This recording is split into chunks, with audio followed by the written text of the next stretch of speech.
अगवान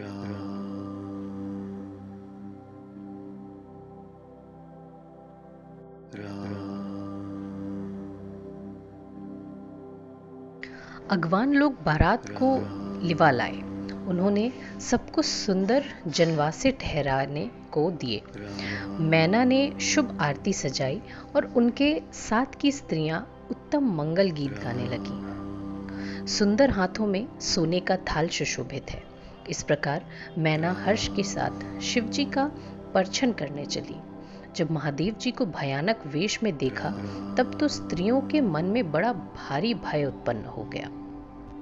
बहुत ही डर के मारे भाग के वे घर में घुस गईं और शिवजी जहां जनवासा था वहां चले गए। मैना के हृदय में बड़ा दुख हुआ। उन्होंने पार्वती जी को अपने पास बुला लिया और अत्यंत स्नेह से गोद में बैठाकर अपने नील कमल के समान नेत्रों में आंसू भरकर कहा, जिस विधाता ने तुमको ऐसा सुंदर रूप दिया, उस मूर्ख ने तुम्हारे दूल्हे को बावला कैसे बनाया? जिस विधाता ने तुमको सुंदरता दी, उसने तुम्हारे लिए वर बावला कैसे बनाया? जो फल कल्प वृक्ष में लगना चाहिए वह जबरदस्ती बबूल में लग रहा है। मैं तुम्हें लेकर पहाड़ से गिर पड़ूंगी, आग में जल जाऊंगी या समुद्र में कूद पड़ूंगी, चाहे घर उजड़ जाए और संसार में आप कीर्ति फैल जाए, पर जीते जी मैं इस बावले वर से तुम्हारा विवाह ना करूंगी। हिमाचल की स्त्री को दुखी देखकर सारी स्त्रियां व्याकुल हो गईं।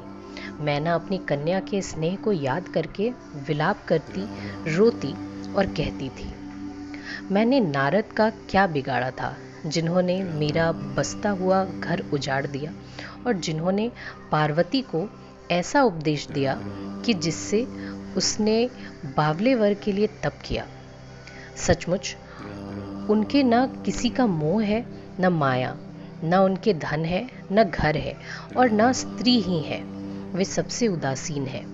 इसी से वे दूसरे का घर उजाड़ने वाले हैं। उन्हें न किसी की लाज है, न डर है। भला बांझ स्त्री प्रसव की पीड़ा को क्या जाने? माता को विकल देखकर पार्वती जी विवेक युक्त कोमल वाणी बोली, हे माता, जो विधाता रच देते हैं वह टलता नहीं। ऐसा विचार कर तुम सोच मत करो। जो मेरे भाग्य में बावला ही पति लिखा है तो किसी को क्यों दोष लगाया जाए? हे माता, क्या विधाता के अंक तुमसे मिट जाएंगे? वृथा कलंक का टीका मत लो।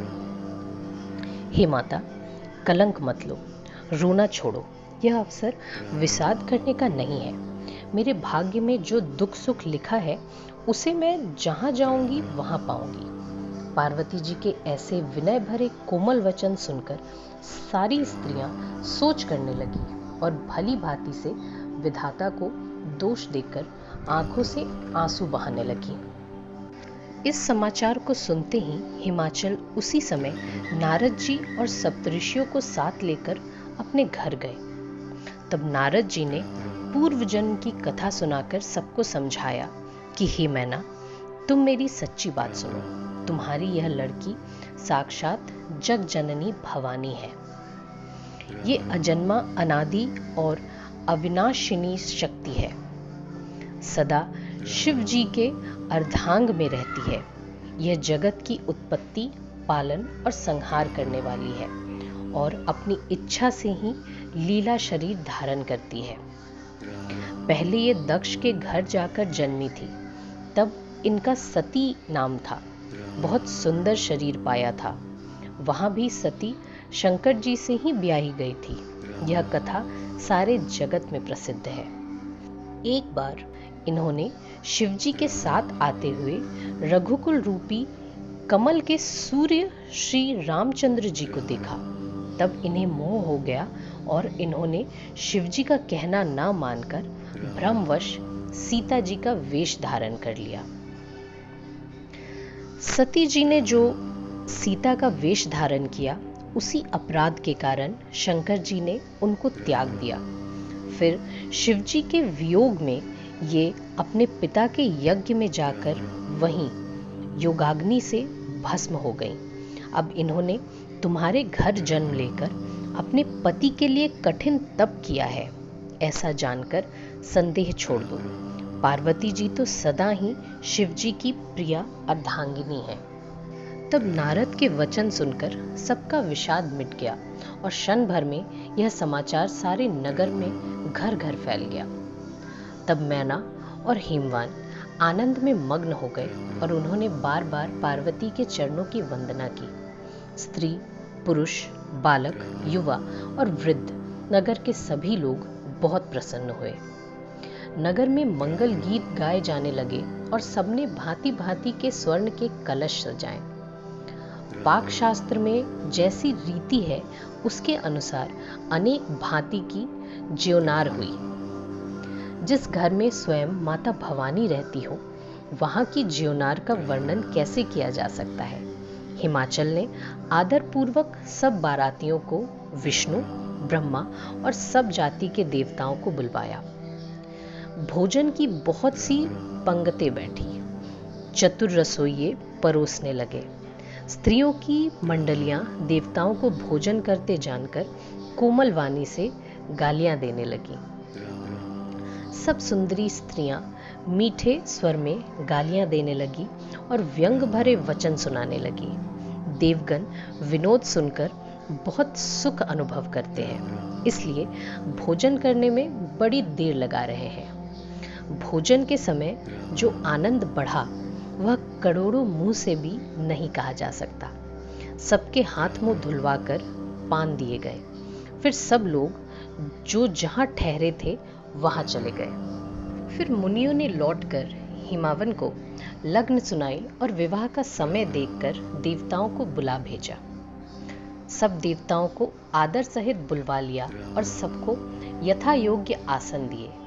वेद की रीति से वेदी सजाई गई और स्त्रियां सुंदर श्रेष्ठ मंगल गीत गाने लगी। वेदिका पर एक अत्यंत सुंदर दिव्य सिंहासन था जिसका वर्णन नहीं किया जा सकता क्योंकि वह स्वयं ब्रह्मा जी का बनाया हुआ था।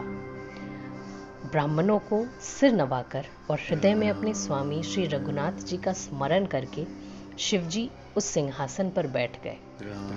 फिर मुनीश्वरों ने पार्वती जी को बुलाया। सखियां श्रृंगार करके उन्हें ले आईं। पार्वती जी के रूप को देखते ही सब देवता मोहित हो गए। संसार में ऐसा कवि कौन है जो उस सुंदरता का वर्णन कर सके। पार्वती जी को जगदम्बा और शिवजी की पत्नी समझकर देवताओं ने मन ही मन प्रणाम किया। भवानी जी सुंदरता की सीमा है। करोड़ों मुखों से भी उनकी शोभा नहीं कही जा सकती। जगजननी पार्वती जी की महान शोभा का वर्णन करोड़ों मुखों से भी करते नहीं बनता। वेद, शेष जी और सरस्वती जी तक उसे कहते हुए सकुचा जाते हैं। तब मंदबुद्धि तुलसी किस गिनती में है। सुंदरता और शोभा की खान माता भवानी मंडप के बीच में जहां शिवजी थे वहां गई। वे संकोच के मारे पति के चरण कमलों को देख नहीं सकती, परंतु उनका मन रूपी भौरा तो वहीं था। मुनियों की आज्ञा से शिवजी और पार्वती जी ने गणेश जी का पूजन किया। मन में देवताओं को अनादि समझकर कोई इस बात को सुनकर शंका न करे। वेदों में विवाह की जैसी रीति कही गई है, महामुनियों ने वह सब रीति करवाई। पर्वतराज हिमाचल ने हाथ में कुश लेकर तथा कन्या का हाथ पकड़कर उन्हें भवानी जानकर शिवजी को समर्पण किया। जब महेश्वर ने पार्वती का पाणी ग्रहण किया तब सब देवता हृदय में बड़े ही हर्षित हुए। श्रेष्ठ मुनिगण वेद मंत्रों का उच्चारण करने लगे और देवगण शिवजी का जय जयकार करने लगे। अनेकों प्रकार के बाजे बजने लगे। आकाश से नाना प्रकार के फूलों की वर्षा हुई। शिव पार्वती का विवाह हो गया। सारे ब्रह्मांड में आनंद भर गया। दासी, दास, रथ, घोड़े, हाथी, गाय, वस्त्र और मणि आदि अनेक प्रकार की चीजें अन्न तथा सोने के बर्तन गाड़ियों में लदवाकर दहेज में दिए, जिनका वर्णन नहीं हो सकता।